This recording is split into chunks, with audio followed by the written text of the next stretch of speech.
TMCnet at Astricon 2008. Morning, guys.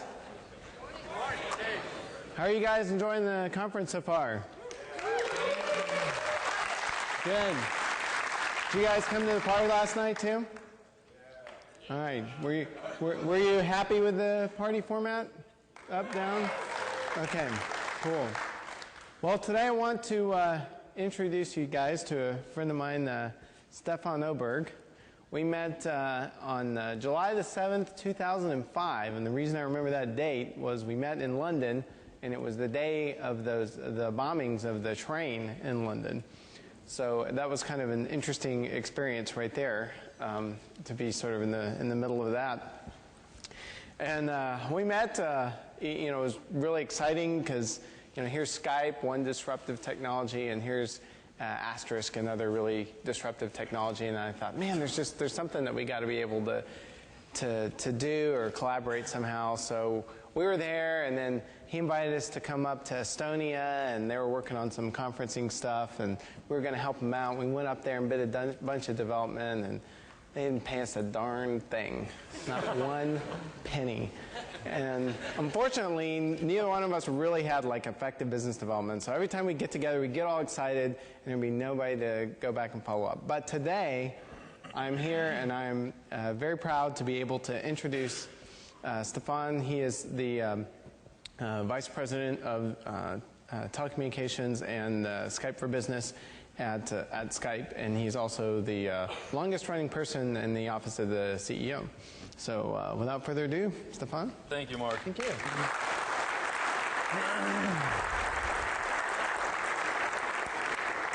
Thanks a lot. Yeah, I also remember that first day when we met. So we don't have a very strict dress code at Skype, but here, Mark steps into the office in his trainers, shorts, a T-shirt that his mom had washed too many times, and a backpack with bunny ears. With a backpack with bunny ears. Yeah, penguin backpack apparently. So I was thinking to myself, is this how a guy that's going to change business communications would look?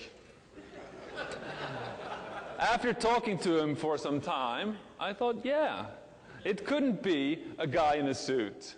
It has to be someone like Mark, and well, basically someone like something like the Asterisk community that would come in and shake up such an old, stale business. And as a Skyper, I'm really glad to be here among all of you. It feels like being among friends because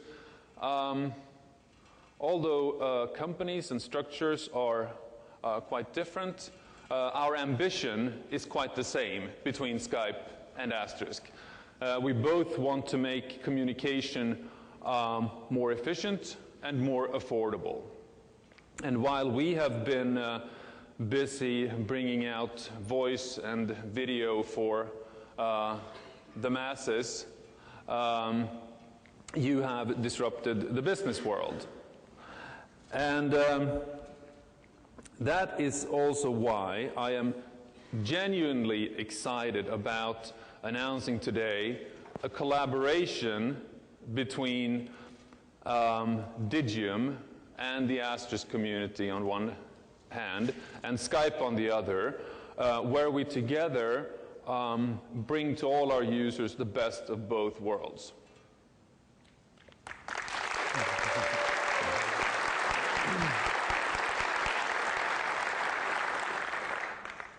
I'll tell you a little more about that, but first, let me give you some background on all of this from a Skype perspective. A very brief history. We launched Skype 1.0 in August 2003, so we just celebrated 5 years.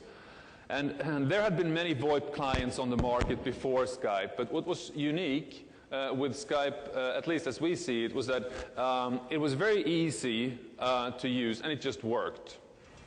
No firewall configuration, no hassle, just download it and you're ready to call. In 2005, we launched Skype Out, meaning now the Skype community could call out to phones, landlines and mobiles all around the world. And although only a few, or I should say only a minority of our user base picked up on our paid-for offering, it was a significant event because the trajectory changed. It turned out that the paying users were the most loyal and the ones that would spread Skype virally the most. And we hope that now going to businesses, we will see a similar effect, like the one we saw when we launched Skype out. At the end of 2005, we also launched video, and that was a significant event for us. And since video has grown very rapidly, at the moment, some 30% of all Skype-to-Skype calls are video calls. Considering that back in 2005, not a lot of people had a webcam, we find that truly amazing. In 2006, end 2006, beginning 2007, we launched 3.0. And in that version, we had our own audio codec. A great improvement in audio quality and stability. We also sowed some seeds, new business models, Skype Find, Skype Prime. We launched Skype Casts, since they have since been cancelled. But 3.0 was the audio quality and the new seeds release. Today, we have Skype 4.0 in beta. And what we've done is that we've given the client a little more space. Space for video, for text communication, and going forward, hopefully for other things such as screen sharing or multi-party video. But for the more conservative users, we will also have a classic mode, a mode where the client stays very thin on one part of the screen. Skype today is one service with many features. Voice calling, Skype to Skype, is the one, the biggest. Like I said, video calling is a big one. Conference calling, very much used and appreciated by small businesses. We've launched into mobile, and we have 3 or 4 initiatives running there. We haven't really cracked mobile yet, but we're working hard on it. IM, file transfer, and presence. That's what you get in the basic free Skype package.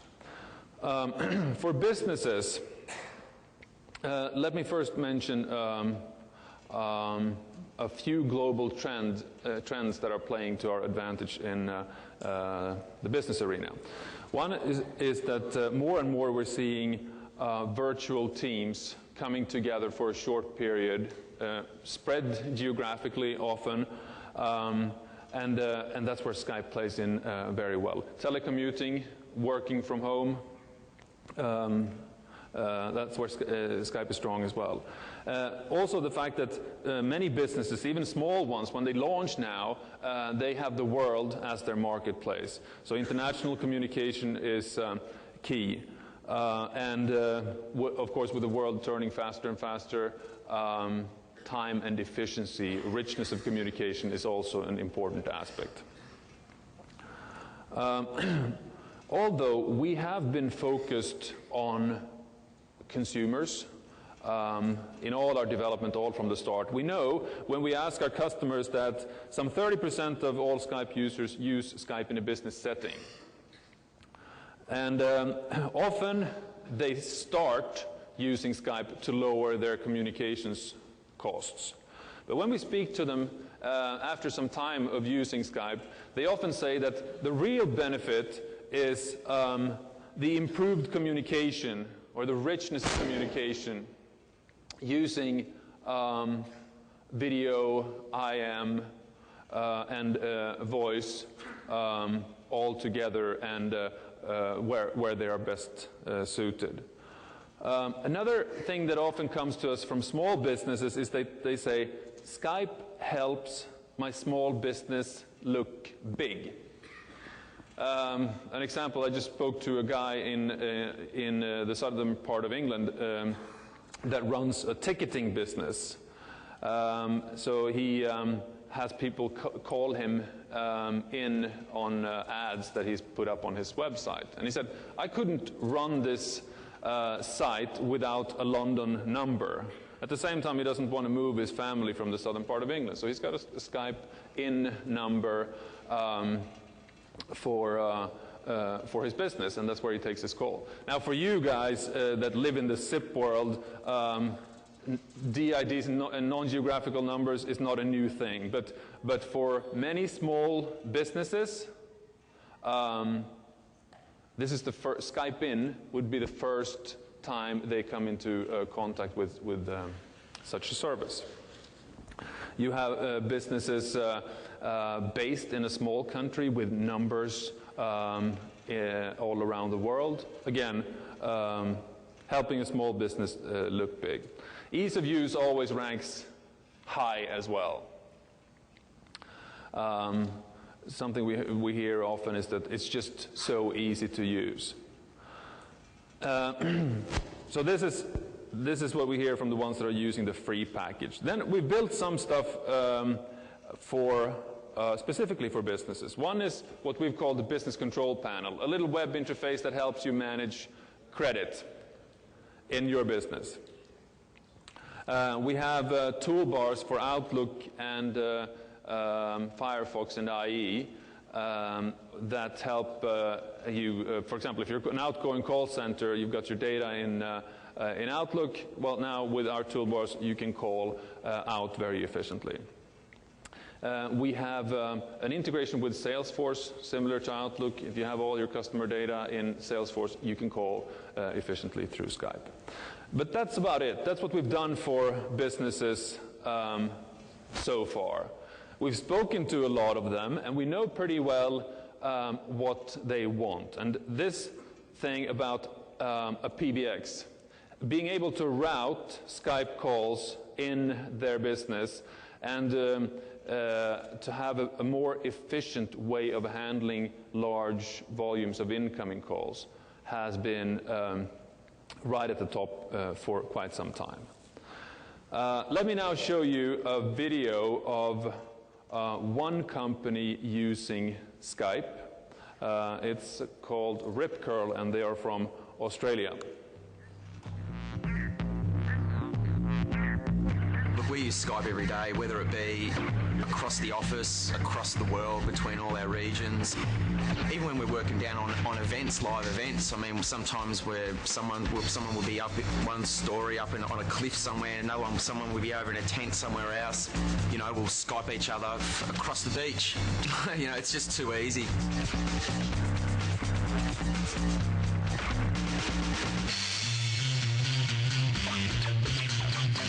The Rip Curl story has to start with the two guys who founded the company, Brian Singer and Doug Warbrick. They were looking for a way to support their lifestyle and their dream to surf as much as possible, and they saw an opportunity to do that in making surfboards. Now we've got about 3,000 employees all up around the world. As Rip Curl grew and became this massive company, it became more and more difficult to get a hold of people. Brian Singer, he decided to have a company initiative globally to have a Skype standard. So everyone who communicates globally pretty much uses Skype now throughout the company. Just getting my weddy on, gonna go for a wave. I think if you're surfing good, you're ripping. Radical. It's absolutely pumping. You got rolled or you got worked. It's just as cool as you can get, you know. We use that language a lot here. We wanted to be the best innovators or the best with technology, and I guess that's relates to Skype, an innovative communication tool that kind of, I guess, works well with our company. I think it's a great step forward compared to that. Yeah, this ancient thing. It's direct communication, and it's very cheap. And in that sense, it's a fantastic tool to not have to wait for an email response, to be able to get online and interact with people directly around the globe it's a great advance. And it's infinitely more fun to talk to somebody via Skype than to respond to an email. You can see when someone's there. You know, if perhaps a phone had a radar around it telling you when the user was sitting there near the phone, you might be inclined to pick it up, but Skype does that for you. Another thing about Skype is the file sharing capabilities. A great thing to do is make a screen dump of something that you're working on and throw them over that screen dump. And so it's pretty cool like that.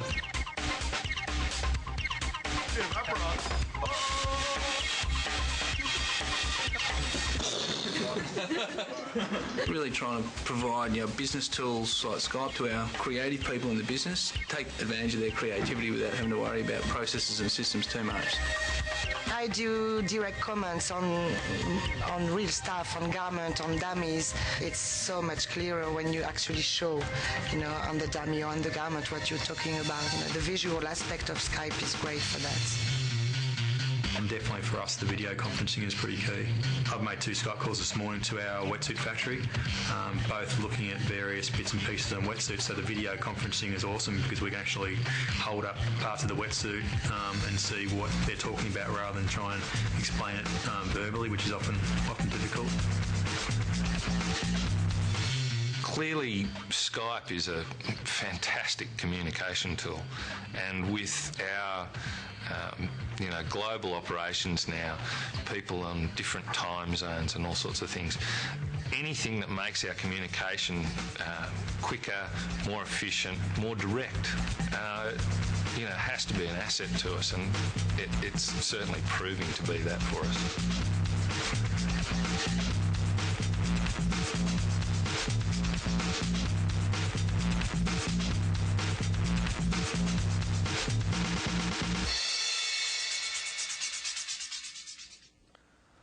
All right. Now, Rip Curl, they are a unique company in the way that they have adopted Skype across the company, for everyone. What we have noticed with others using us, small companies, startups and SOHOs, call centers, but even business travelers in larger corporations, is that Skype is often adopted bottoms up. So you have someone that's been using it privately that brings it into the organization, and then it spreads within his group of people that he works with. But we haven't really gotten to the point where a company adopts Skype. So individual adoption, that's where we are. Company adoption is where we want to go. And that's what we've called taking Skype for business to the next level. And this is where a PBX comes in. Because companies want to use their existing infrastructure, or they want to tie in their communication into their business processes, their CRM or their accounting or their I don't know what you call it in English, but basically your logging systems internally. And that is why we're very pleased to announce today what we have called Skype for Asterisk.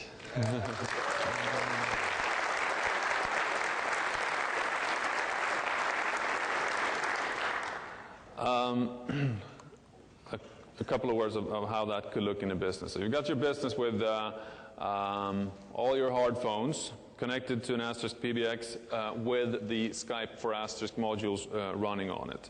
Now you can call Skype names or through Skype to the PSTN. And the benefits is that, well, you save money while continuing to use your existing telephony hardware. You can improve your communication, and it's all very easy to use. Now, we thought we'd go out on a limb here and make a demo. It's now 3 months, I think, since we first went to Alabama to meet with the Digium folks and get started on this. There were many of us in the conference room, Danny, David, John, and Kevin, Mark, and a couple of us from the Skype side. Most of us were talking about how to best do this. Mark was coding. And every now and again he would look up and comment on where the others of us were in the discussion. But I think before we left, he had calling out working on a very basic level. Since then, it's taken a lot of work from Kevin and I guess others to get to where we are today. And let's see if it will work in this demo situation. So what I'll try to do now is to make a call from the Skype client over here over to the Asterisk system over there where Mark is. And for your benefit, we will show the Asterisk console while we make the call.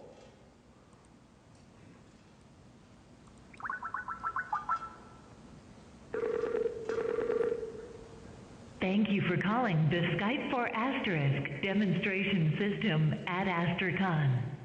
This call has been connected over the Skype network, connecting Asterisk to over 338 million Skype users worldwide. To apply for the Skype for Asterisk beta program, please fill out the online form at www.astricon.net/Skype. To speak with Mark Spencer, press 1 now. If you would like to learn more technical information about Asterisk, I think we'll press 1. dial 2.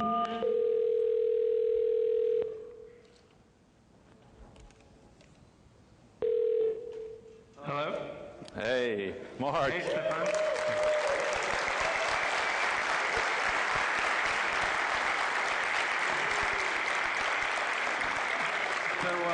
Mark, I can hear you loud and clear over here. Great, I'm hearing you just great over here too. Is there anything you want to say? Well, you know, this may seem like just another demo test call, but this is probably one of the most important calls that we've made in a long time, because this is the call that is going to connect tens of millions of Asterisk users with the 338 million Skype users. So this is definitely a big thing. Definitely a big thing. You know, it's interesting too that I've often referred to Skype in my presentations. I remember that in the first few months of when you guys came out, most people in the open standards world were really shaking and quaking a bit, because, you know, here all the stuff that the IETF had been working on for such a long time, you guys were able to make a solution that just worked. And I called this the lesson of Skype, because consumers in general only care about the ease of use, the cost, and the feature set, and all the rest of it is only as valuable as its ability to deliver that. And I'm very happy today to be able to bring the feature sets of Asterisk and all the capability that so many people have helped to bring together with the practicality of Skype. Very good. Talk to you later.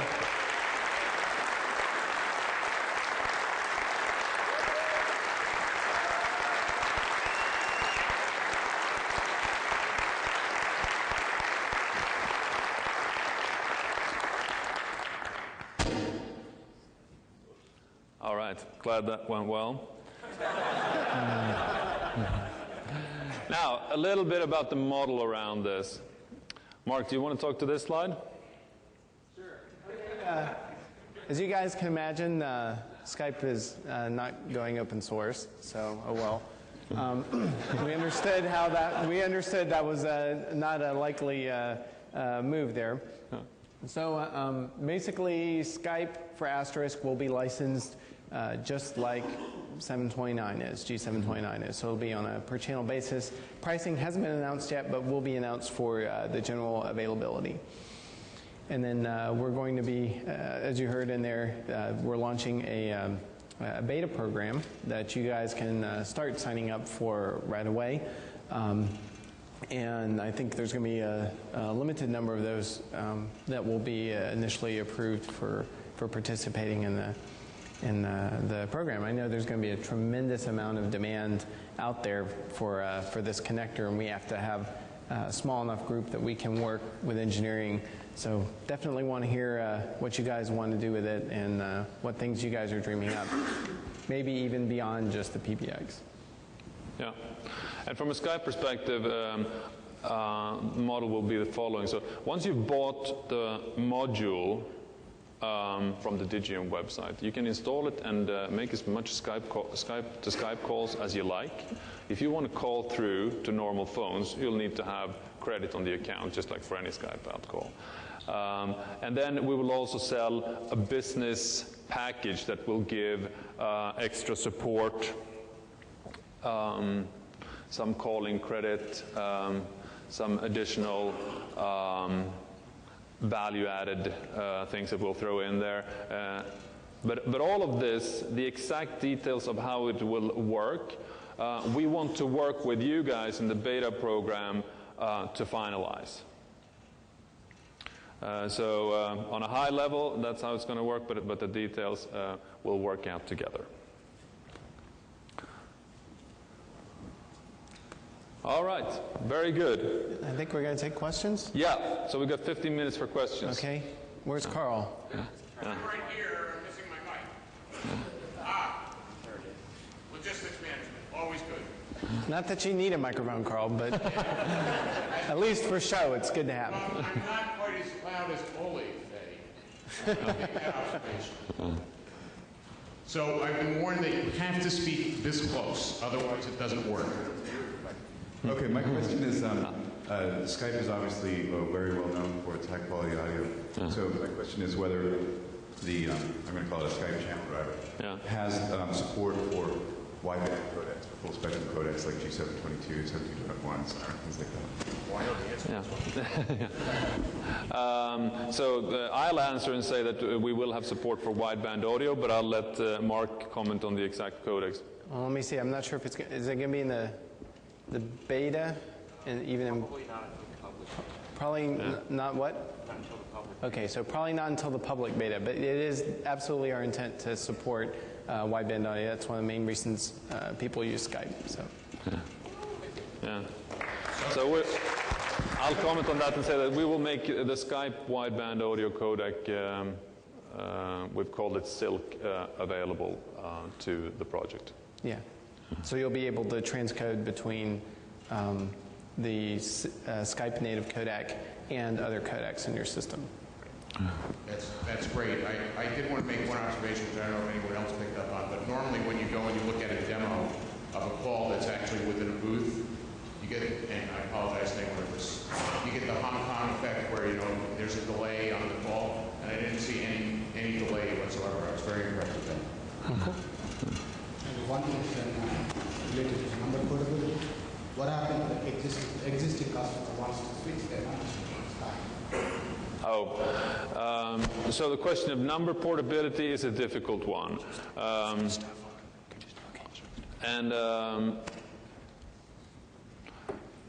Skype is a small company and we work out of London. Number portability is a very local issue, very local to every market, and we've said we will not go into that. We have Skype in numbers in 21 countries at the moment, so you could add numbers, but you will not be able to transfer old ones over to Skype. Any other questions? But of course, to that question, of course, you could do forwarding within the PBX as much as you like. Do you know yet whether calls from Skype to Asterisk will be call-out numbers, or will they be free as well? Oh, they will be free as well, yeah. Oh, sorry for not making that point clear. Yeah, so this includes free calling from your PBX to Skype names, and from Skype names to the PBX. One implementation of that is if you want to put a web button on a page and have people that click on it be put through directly to your PBX without touching down on the PSDN, you'll be able to do that. And of course, the other call cases is if you want to call out from the PBX through Skype to a phone, or from a phone to a number from a phone to a number through Skype and to the PBX. It also might be worthwhile to point out that the channel driver will allow you to register as multiple Skype users, and then you can handle all those different calls for different Skype users in different ways. In other words, you can directly assign a particular Skype username to ring to a particular extension in a particular context within your PBX. Multiple users, right? Yeah. And multiple calls per user, yes. Yeah. So, you know, it's very, very flexible. Very flexible.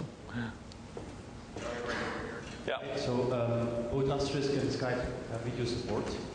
Is there anything to work together as well? So, for example, the video IPR from Skype done on Asterisk, or is it planned in the future?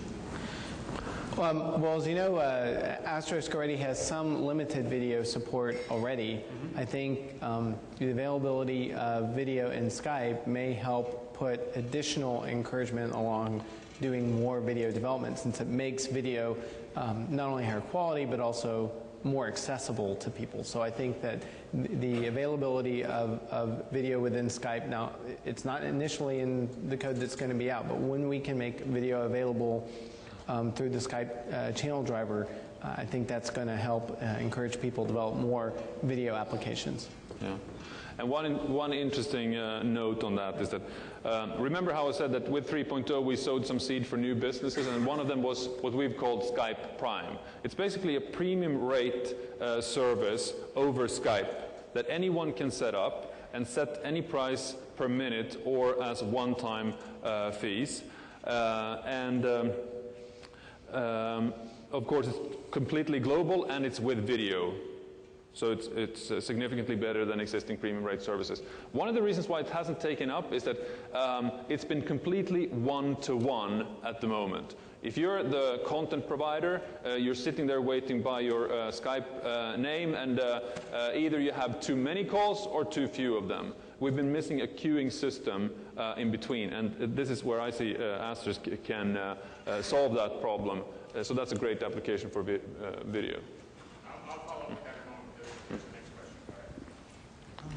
Just for clarification, you said this is going to be a commercial application, a commercial license.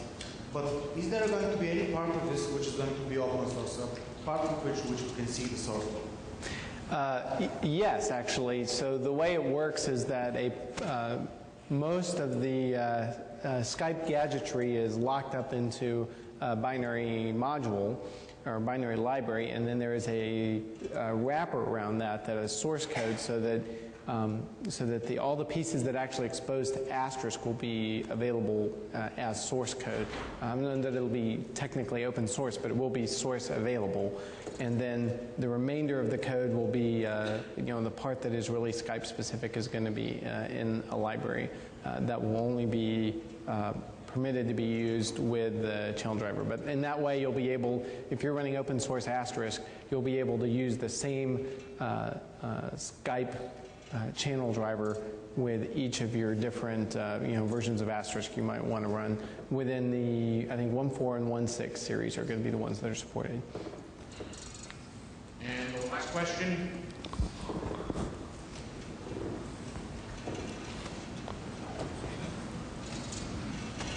Hello. What about outgoing caller ID?